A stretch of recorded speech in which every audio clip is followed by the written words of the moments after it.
We are going live today with What's the Word with Katie and Jesse, how you yeah, doing, Miss Katie? I'm so good. I love that we came together, that we had some synergies in December. We realized that we had the same word for the year, and this inspired reconnection and some conversation about why we chose our word, what it means to us, and also decided to have the conversation live and invite other people in so that we can hear from you too about how you're thinking about 2024, what a word, a thematic word for your vision of 2024 is as well, and sort of how this can really help ground us in amidst all of our enthusiasm and excitement. Because Jesse and I, we have a lot of enthusiasm and excitement.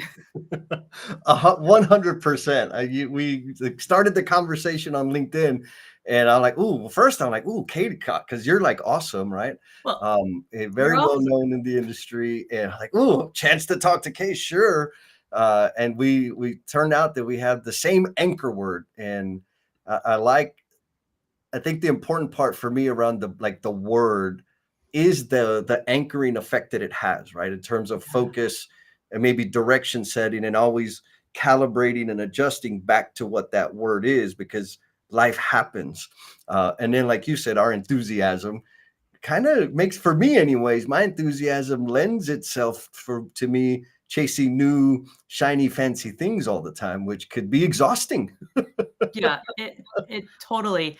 And I was thinking about my, always I usually choose a much more sort of uplifting word, but our word this year for me is actually much more grounding. And I think that Mm. it's a intentional counterbalance to the energy that's always pulling me and driving me to take new directions and start new things and grow and explore and learn. But we also need to be sure that we stay grounded. So whatever your word is, it's the right word for you. It's an opportunity to come back and have that just not be the only thing that you're doing or focusing on for the year, but really how is it a word that you're coming back to, sort of to remind you of your intentions of what you want to achieve and grow and do for the year. Yeah, so I see Sam's commenting, Oh, and great. Well, Sam knows the word. Sam was the connector of us. ah, I commented about my word, and he said in a LinkedIn chat, he's like, that's the same word that Jesse Hernandez has. And I was like, oh, I got to reach out to Jesse. So Sam, thank you for not spilling the beans because you're the great connector here yes, in the yes, word. So yes. love it. So I'm wondering, like, did Sam share his word, or did he hide and just connect us, Katie? No, Sam shared his word too. So Sam, when we come to that, I want you to drop your word back in there as well so we can see it. Yeah, yeah, absolutely. Well, what stands out to me, Katie, and I think it's super consistent in the content that you produce. I've had the pleasure of being an audience member in one of your breakout sessions at the LEI conference in Houston a few years back. But the word intention seems to be the word, like in Jesse Land, I think of intention and Katie in the same Mm, picture all the time. right. Yeah, is that? This is so I finally this is terrible to admit that I had this calligraphy made for me of this is the word intention written in 3 different scripts in the kanji symbols in Japanese when I was departing from living in Japan for 18 months, and it's literally been sitting in my closet over here in a nice stack. And in December I finally had them framed and hung, and so behind me is the word intention. And it really is that word. I discovered what it looks like in the characters that make up the word when I was living in Japan. It's coming from uh, Mm, this top part here. Well, you can see yeah. there are 2 symbols. Yeah, the top part comes from a double meaning of samurai and heart. So it's the strength of your heart, your spirit, your soul. There's actually a word for it in Japanese, just that symbol alone. That's kokorozashi, which is your inner spirit and will. And then the Mm, lower symbol is one that means direction. It actually looks like it's a compass. So what do you need to do to align in that direction? And so that's where that word intention equals heart plus direction really came from for me. But I love that. It's like, what's this inner drive and that energy? And then actually, what do we need to do to embody that? And that's really linked to our words too. Like, so Yes. Jesse, like, what is our intention, our words for the year, Yeah, right? yeah, totally. Um, I like the strength, it was the Samurai, the samurai. samurai's heart, right? Like, Yeah. oh, that Yeah, it's resonates with like, me. yeah, it's powerful, it's energetic. And the Yeah. word kokorozashi in Japanese, so that standalone part of the symbol of samurai and heart or spirit, actually in business terms represents a leader's inner will and enthusiasm to achieve goals and inspire others to do more. And so you Ah, actually, when I was reflecting on that, like a lot of the Japanese business leaders I see, they have this real energy and passion that's not always, I don't always see that in out, definitely exists. Like I hope many of you have that kokorozashi, but really like that's the spirit that's going to inspire others to do more and achieve more and actually get to those business results that you need. yeah, So, yeah, 100%, because yeah, it ain't easy. no, it ain't easy, but it helps when you have some like personal enthusiasm to start from the very beginning. So you have that in spades there, Jesse. Thank you, Katie. Thank Yeah. you.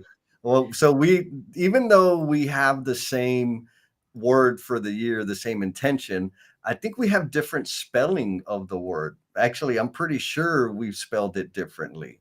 What do you think? You want to put some money on that? Did we spell it differently? Yeah. Oh no. Because I know I did. Oh no. Well, I'm a terrible speller, so that's my thing. I got everything else, but spelling is not my. So here, let's see. Did Yeah, let's we see.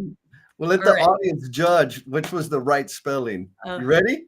yeah. When we do the All reveal? right. Let's see. Stabilize. That's why I wanted to spell it, and then I looked it up. You did the I Stabilize. think you spelled it right. Yeah, well, it's Totally. only because I went to the Google. Well, there you go. You're good.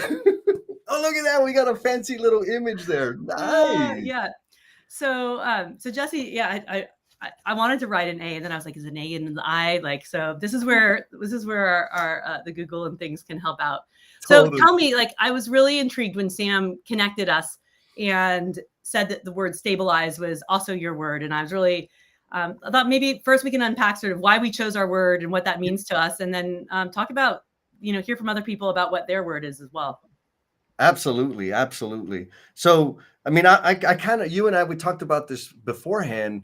Like the word stabilize for me, feels like boo, no Yeah, like no fun, right? fun. No fun.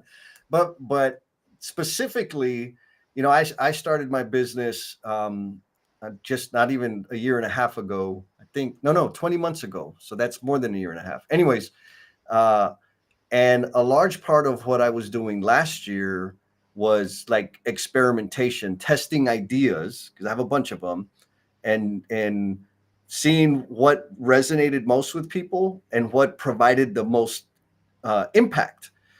And so not all of them did. All of them were fun, but Yeah. not all of them were valuable for people. And so I already knew that this year I was going to be running experiments last year, and then it and the purpose or the point was at the end of the year I would reflect and say, okay, what brought the most value, what helped me grow the most, da da da da da, and then just super focus on those things in Mm. 2024. Uh, so I could have used the word focus, but that's not the same, right? Mm. Because for me, I needed to stabilize I have to, rather, I should say it this way. I want to learn how to stabilize, right? Like instead of getting excited about every damn idea I have and taking on new initiatives and, let's go play. I Yeah. see you. Right. So that's why I picked the word. Like I'm going to focus on these things that I get to witness the transformation and the impact in the individuals that I'm serving. That's what I'm going to focus on. And for me to focus, I need to stabilize my energy and my excitement around things. And I also need to say no to some things. And so it helps me continue. Like, wait a minute, is this destabilizing or stabilizing? So that's why I picked my word. What was your Yeah. motivation? It was a similar thing. You know, I've experienced a tremendous amount of growth, which is exciting. And I'm, you know, over the last few years with the publication of my book, Learning to Lead, Leading to Learn, 3.5 years ago, and then building on courses, and all the keynoting I've been doing now, which is exciting and thrilling. I've been traveling the world. And so I'm out there doing, and I'm always creating. Like I just launched my new podcast, Chain of Learning. And so that's been, you know, we talked about all that. So I'm always doing something new. And so it's not that stabilize is to stop doing those things. It's that it's my grounding word, because I'm already out here in so many places, and my travel schedule's kind of intense, but in a way that's very fulfilling and awesome, because I'm connecting with all these people around the world. But so for me to come back to stabilize in terms of continuing to build those processes internally for my business, that will allow me to have that another stable foundation, that scaffolding to grow to that next level. Because if you keep building and you haven't had time to pause and actually make sure that your foundation for that next level, I mean, you're in construction, like that's terrible. And so it's not that it's my only word, but it's my word to come back to. It's the stabilize I'll have all this doing, but I need to keep coming back and saying, well, how am I focusing on continuing to build stability in the business for the long run? How am I also creating some stability in the ideas and messages that I'm sharing? You know, it's good to be trying out different things, but I'm in the process of working on a new keynote. So how am I stabilizing some of the messages around that? How am I laying the foundation for a stable building for the next level of growth in my business and impact? I know I see another book in my future. I'm not there yet, but you know, it's like, what are all these things I need to do so that I'm ready to be able to do those things? Because if I don't, then everything will fall apart. So, and also there's some stability in terms of my, you know, on the personal side too, you know, my kids are growing and changing, and how do I continue to both have the professional success and things that I want, but also ensure that I'm building and creating stability for my family as my children are growing as well. And so that's where that word came from. It was my business coach, Betsy Jordan, who actually said, when she heard me talk, she's like, you use the word stabilize or stability a few times. I think that's your theme word for the year. And I said, oh, you're right. Because usually it's like growth and inspiration or intention or, you know, like something more uplifting. But I have all that uplifting that's sort of innate. So this one's about creating that solid foundation. So there's my word, stabilize. Yeah, I love it. So I see Adam and Sam out there. I wonder what their words are. I know. So Sam, remind me what your word is. So you can top it in. And Adam too, we'd love to hear. Trying to pretend like he forgot. I think it's good, like induced amnesia. So it's the pressure, the live pressure. It's too much. No. Yeah, you know, for me, because the energy, right? I have this energy that's curious and crazy and wild. Yeah. And like part of me is like, throw that stupid word away. Like, here's some other cool ideas that we could go play with. But the difference for me is inch wide, mile deep, or mile wide, inch deep. And so it doesn't mean that I can't innovate and experiment. It just means that my innovation and my experimentation is going to be happening in this very narrow lane in order to have that stable outcome. And like you said, so that there's a foundation that I can, like, I'm doing a lot of things and I know that I'm doing them, but I haven't mapped out the process steps so that I could scale it. Yes. And if I keep starting new things, I won't have the time or energy to like define and map out the damn process steps. So that's part of the stabilizing idea this year is, okay, you've been doing all of these things, and what are the steps? What are the steps that you go to so that I can, like in my head, it's like I can evaluate the steps and then differentiate, like, what are the steps that absolutely require me? Like a live stream requires my beautiful face, so I would have to do those, right? You know, you have to, you know, you had to do your hair, make sure you look good. You look great, Jesse. Thank you. But there's other things around the live stream that I don't have to do, that somebody else could do. And so that's kind of that's one of the outcomes that I'm seeking to produce is, how do I systematize it so that I can hire that work out so that I Yeah. can focus on this and do more of like the super meaningful things. Which again doesn't sound fun and sexy, but the nerdy side of me is like, oh, this is gonna be so awesome. But we'll see. We'll see. Yeah. That's where I was about 3 years ago. It sounds like we're just like kind of having Yep. these different levels of realization around stability that if I wanted, this is after my book came out and some other things that I had to, if I wanted to continue to do the things that only I could do in my business, I also needed help. I was totally doing everything from running my website to my admin to building everything. And like, I had little bits and pieces helping me out, people helping me out. And certainly when the book, that was a whole nother project where I had a whole team, but I, hired a business manager and an assistant, and that's actually really leveled me up in being able to do more, in the business. And I love having a team. I love collaborating with people. And so it was a real shift for me in saying, okay, and also make the investment in that, because sometimes I think as business owners, we may not feel like we have as much of the money to invest at different times, but then you can't dig yourself out of the hole. So, and have the impact. So those are those sort of the hard business decisions you have to make as well. And then, to allow yourself to have that growth and have the stability too.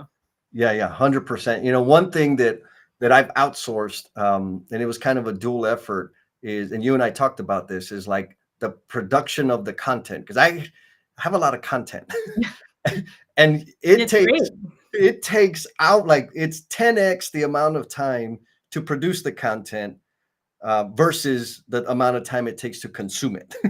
Right. And so I enjoy doing that. I love having the connection with the community and meeting new people through the content and introducing other people to other people. Like that's fun for me. I feel like I'm at the playground again. But it is immensely time consuming. And so in my head, I was always going to have to do it because nobody else could do it like me, right? Like it's my precious. Oh, nobody else can do it. Anyhow, so I reached out to my baby brother. First, his wife started doing it. And then I reached out to my brother, her husband, she was having the baby. So he took over. And I'm like, oh God, I trust you even less, weirdo. But no, like he's an amazing dude. And like the content, like his editing style. Oh, it's amazing. Awesome. It's man, I'm like, dude, it is way better. Like I had to eat some crow because my assumption was nobody could do it, right? If they did it, it would have a different feel. And he is killing it. And he and I were having a conversation about that this morning. He's like, well, he's like, I know you're like, I'm helping you and I'm paying him. He's like, but why would other people want me to do it? I was like, it's time, bro. Yeah. He's like, yeah, but if they could learn how to do it faster, I'm like, it's still time. Like one is more than zero, period. And if I could spend 0 minutes on it, I'm winning. He's like, oh, okay. But so anyways, main point is outsourcing that thing. Like I'm pretty sure in terms of all the other things I do that are part of my business, that there's some things that I think can't be outsourced and they probably can. Did you find that along in your? It's still my, it's like, what do I hold on too tightly onto? And, but I think that to me that let's go back, how does that connect to the word stabilize? So, like I'll use my podcast for an example. I've been getting that launched and started. And so we were still finding our way with like, what does show notes look like? What is this, that?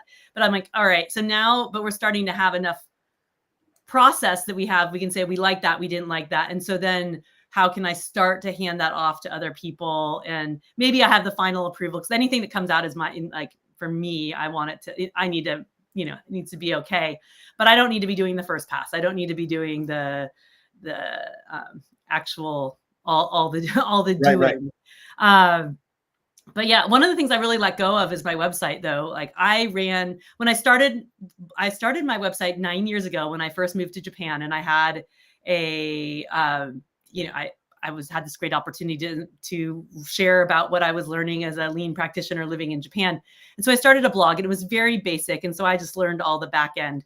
And then I went through a few different iterations, but over the last 2 years, things on the back end got a lot more complicated. And I still know how to move things around and do some small edits, and I can do the blog, but like some of the bigger stuff, I just had to let go that I was spending extraordinary amounts of time to do the things that it would take someone else a lot less time to do. And I think it's an understanding. Like I still want to know how to do some of it so that I have, I can jump in a pinch, but I don't need to be the expert in every aspect of my business. And also, is that the right thing for me to be focusing my energy on? Now, if it's a personal interest of mine, sure, that's a different reason. But if I have the trade-off on creating some sort of new content or engaging here or working with the client versus having somebody else run my back, do the coding on the back end for the website, I need to make that trade-off. But that was it's a little hard to let go of those things as well. And for those of you who are working in organizations, it's the same thing. And I see this as the trap that leaders get caught in, especially when you've been promoted from one level and you're taking that next step up. But we're used to doing the doing of the work, right? And our responsibility becomes our doing is at a different level. Not that one's more important than the other. It's just a different responsibility of how we're collaborating to create that outcome. And so it's having to step away from doing the doing that we always have done. That's a lot of doing, dones in one word, in one phrase, but there you go. So I feel that 100%. In construction, the hardest step and I've made some gigantic leaps in my career, but when I went from an installer to foreman, that was the most difficult step that I ever made. And it was here's what the problem was. As an installer, I had the instant gratification of being able to turn around and look at my work product. What did I do today? I knew at lunchtime that I was doing good or not. And at the end of the week, I transformed the space that I was in 8 hours a day, every day into a totally new situation. When I went to the foreman role, that didn't happen anymore. Now it was more knowledge work. And because I was so used to being an individual contributor, if you will, being able to feel good about the fact that other people were producing and I wasn't was so damn hard, super, super hard. Not even going to go into the fact that there was no transitional training. It was just hey, you're pretty good. You're a foreman. Oh, okay. But getting out of the doing, it's a difficult thing. And I know for me, it was around this idea of the space between gratification and effort got bigger. And every time I grew into another role, that space, that time horizon continued to expand. And so learning how to adapt to that was difficult. And I imagine in the folks that you serve in your business, do you get to see that kind of dynamic and say, hold on, let's let the environment stabilize? Yeah. I love what you just shared, Jesse. And I was just off. So as a consummate learner, I always have different coaches helping me. So I was just working with Carol Cox, who's my speaking coach, and we're trying to tease out sort of the through line for another talk of mine. But I keep coming back to exactly what you said is what's holding us back from that impact that we really want to have. And I think the biggest shift is moving from that expert doer, independent contributor to a people manager, leader, once you have responsibility for people. I love how you shared that the pinch point for you is that the immediacy of the positive feedback loop of what you did was more immediate. And I hadn't quite thought of it that way. We all like to do the doing, but the reward is that you see the tangible outcomes really immediately. And I think that's that shift. And we have to let go of that as the reward and see something else, and also have a longer term vision of it as well. Yep. Yeah. 100%. Even though all of a sudden 4 people, 6 people, 8 people that I was responsible to were performing and producing, and I contributed to that, I still couldn't connect to it because I wasn't doing it. Yeah. It was the tactile, right? piece. It was the tactical piece. Now, in terms of feedback and in terms of thinking of it in a system, my feedback loop went from this to this. And as I progressed in my career, it just keeps the feedback loop keeps stretching and stretching, like kind of like a rubber band. And so I've had to learn, and I think most of us that do that have to learn to be more comfortable with longer feedback loops or find other ways within the work along the line, Mm, is like maybe status checks or indicators that we're on the right path, right? yeah. Like, because for me, but somebody asked me this question the other day, and this totally gets me destabilized. Yeah. They said, "What do you prefer? Like, what's your favorite type of feedback, or which?" No, it was the other way around. What's the kind of feedback that you don't like? Mm, and and I think the thinking was like positive feedback or negative feedback, and I said, no, both of those I love. What I can't stand is no feedback. Because when I don't mm, get any feedback, any signals back that I'm on track or off track, mm, I get into hyperactive mode, and like I gotta fix, yeah. I gotta change, I gotta because I haven't gotten any feedback. Yeah. And the more time I think, and maybe you can correct, like add to this, I think the further and further we get into like doing knowledge work, Mm, the feedback loop is totally different. mm. And the time period of maybe silence, no feedback, gets longer and longer. And we just need to recognize that. What do you think? Oh, well, I mean, it gets back to that lean concept of how do we make things visible, and visible is not necessarily just always, visual, but how do we get that? It's really about what's that feedback loop? How do we see if things are on track, off track, that we need what that feedback is. And so how it can get so much more easily buried. And so that Mhm. challenges us to say, how do we unbury that? And how do we get that feedback? So we're not just, continuing on. And then, the same way, like there's a huge mistake down the line, or that wasn't what the client really wanted. Or so we have to be more intentional because it's not as visible, the work, what we're doing and the thinking we're doing. So Uh, I want to come back to the concept of like the word for the year, and yep. how, like, we started talking about the concept of intentions being something that's really important here, and how that carries us forward. And I really see that the word, like a theme word for the year, is like setting your intentions for what you're going to come back to. Like, what's it going to be, that grounding or inspiring word that really like lifts you forward? And then goals are really what we want to achieve. And so if you think about, how do you see, Jesse, your word of the year, this intention of stabilizing, help you achieve things this year that you want in your business or personally? Yeah, yeah, totally. So it's that, right? So stabilize, that's the direction I'm headed. I'm going to continue adjusting against Mm, or towards that.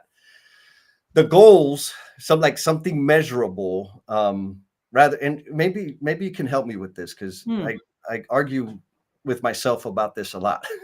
And so the goal, like the targeted outcome or the intended outcome that I am working towards, is 80% of my time is going to be spent on the magical transformational things that I like to mm, do. mm, The other 20% of my time is going to be spent on doing the less magical mm, transformational things that I do. And so that's the outcome that I'm seeking to achieve, of figuring out how to do that. That in my head, that might qualify as a goal. What I want to measure are the inputs, the behavior, the daily behaviors, actions, etc., that contribute to that final outcome. mm, mm, Um, and I don't feel like those are goals, but mm. I know that I can achieve the outcome that I'm after without the daily regular inputs that make that happen. Does that make sense? Absolutely. And I mean, that's, you just sort of summarize what I see, the connection between intentions and goals. Mhm. Intentions are how you're showing up, the things that how you're embodying, I don't know what you're still doing, but it's like, really, how are you being? Yep. And then in service of the goals you want to achieve, or the things you want to do and accomplish. And this is where I see that disconnect so often, is that, like, we have these goals, but how we're being or showing up isn't really getting to that outcome we want. There's like a disconnect there. So we have to make some adjustments. And that's where that grounding word can be so helpful. So I Yeah. encourage those of you who are listening live or listening later to think about, what is the word that you want to come back to thematically for your year, to really like for your intentions. And it doesn't mean that you don't have a bunch of different goals and things that you're doing, but it's going to help either lift you up and move you forward on action, or, like Jesse's and my words, stabilize, come back and like make sure that we're continuing to work on the things that are going to build that solid foundation for the things we want to do next. So it could be an uplifting or a grounding word, whatever you need for the year. And so reflect on that. And if you're here live or if you were listening later, we'd love to hear what your word is or what you're thinking of for your word. Sam Morgan has shared that stillness is his word. And is counteracting of all the energy, I think, right? To all the go, go, go. How do we come back and have that still, that pause? So I like that. I think we're connected and aligned, Sam, between around something about coming more of a grounding word, right? Yeah. Stillness. If I use that word, I think anybody that saw me in real life would say, "You're not doing your word," because I can't stay still. No. But I don't think that's what we're talking about. Maybe that's a challenge. The word should be challenge as well. Brian put in his word, vision is a word that inspires you. Great. So that's more of an expansive word, right? The vision going forward. That's so interesting, like how sometimes we need something that's bigger and sometimes we need something that's the grounding, and maybe it's the counterbalance, right, to where we're at. Something that's like helping us move out of our sort of our current energy to balance. And sometimes it's this and sometimes it's that. All right, Kelly says consistency. So consistency is the theme about goals in both professional and personal sides of our life, but being consistent across that. Tanya says foundation. Great. All right. Yeah. So yeah, you're in a stabilizing foundational space as well. So, and I'd say the consistency like Kelly has as well, that's sort of in that same, like coming back to this something that's going to be more stabilizing, grounding, connecting here versus the expansive. So I encourage you, to all keep thinking about what is that word and how does that fit with both your intentions and your goals. And we're really curious too, like Jesse and I we're always collaborating, thinking, both with others and together here too, but like, what are the things you're wanting to learn this year? What are the things that you would seek some inspiration on, either for being more grounded or being more expansive as well? And how can, as a community, we help support each other in that growing and learning together? Because, there could be more future lives, there could be other things, but we were just inspired by our shared connection and then wanted to have a shared connection with you so that we can help each other all make 2024 the best ever year. Yeah. Absolutely. Absolutely. And I'm grateful, Kate, that you shared the screen with me. This is so awesome. This is exciting for me to be on here with you. Oh my gosh. Well, your energy is amazing. I've been watching all your videos, Jesse, and so inspired. Oh, Sam just came in. Reliable. All right, Sam, you're joining us in a grounding word, reliable. Always do what I say I'll do, and that you can depend on me.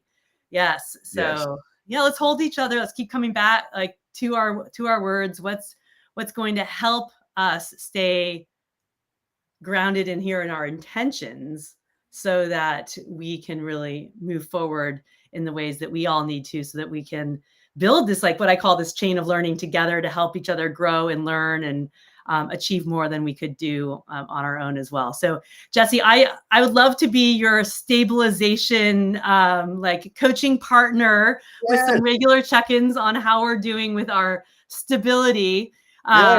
Maybe we'll come back and do another LinkedIn Live and just sort of talk about like, how is that going? What are we learning? And we'd love to have you all join us too about, how has your word helped you this year? And what are you learning about how a theme word either helps or maybe doesn't help you? All right. And Brian's also shared being realistic. Oh, this is, write down, slice it in achievable and countable parts and reflect on how you did. Absolutely. Like taking that intention, what I call this intention pause, and just reminding yourself of your word or your intention in the moment, and then reflecting on it. How did that go? That's how we have those rapid cycles of improvement. Absolutely. I love your idea, like coming back sometime quarter, monthly, whatever makes sense to like, I know that I'm going to have to confess at some point throughout the year to say, well, I kind of had another idea that I went chasing. I'm gonna try not to, but it's very likely that I will get off track there. Change is inevitable. So my challenge to you, Jesse, and I say this because I'm challenging myself at the same time too, of like, how do we use the word stabilize as something, even if there's new ideas coming, which doesn't mean you can't do it, but how do we then keep coming back to how does that fit with the overall vision of stabilizing? So it's not that new things can't come on. I mean, I'm looking at my calendar. I'm all over the place. I'm going to Australia for 2 weeks doing a grand tour. If you're down in Australia, please come to one of my workshops with AME Australia. I'm leading 2 Japan study trips. I'm going to Hungary, keynoting. I'm like, oh, when am I going to be home? Well, so when I'm home, how do I create more of that stability? And so it's not that every aspect of my life has to be about stabilizing, but how is that my word that I keep coming back to so that I don't forget that was my intention for the year. So thank you all. Oh, thanks, Sam. That was a little short heart shout out to you. And thank you. And please come back. I think like a quarterly check-in sounds great. Jesse, we'll make it happen. Come on back. Spread the word about the word. Word up. Bird. Yes, the word I of was the like, bird. all the words. I said we might do dance moves. Like, so we're Some TikTok dance. We gotta bring in next time we're gonna up the game. We might have some music or something. I was pretty slow on my infrastructure here for our LinkedIn Live, but next time we step it up and we're going to create stability and improvement for each session. I like it. Yes, ma'am. All right. Well, thank you, everyone. And for those of you listening and watching later, share your theme word for the year and come back and join us live in the future for some reflections on how we're all learning and growing this year and how a theme word is helping us achieve both our intentions and our goals for 2024. So Katie Anderson signing off. Jesse Hernandez, pleasure. All right. Bye, everyone. Have a great day. I think we're still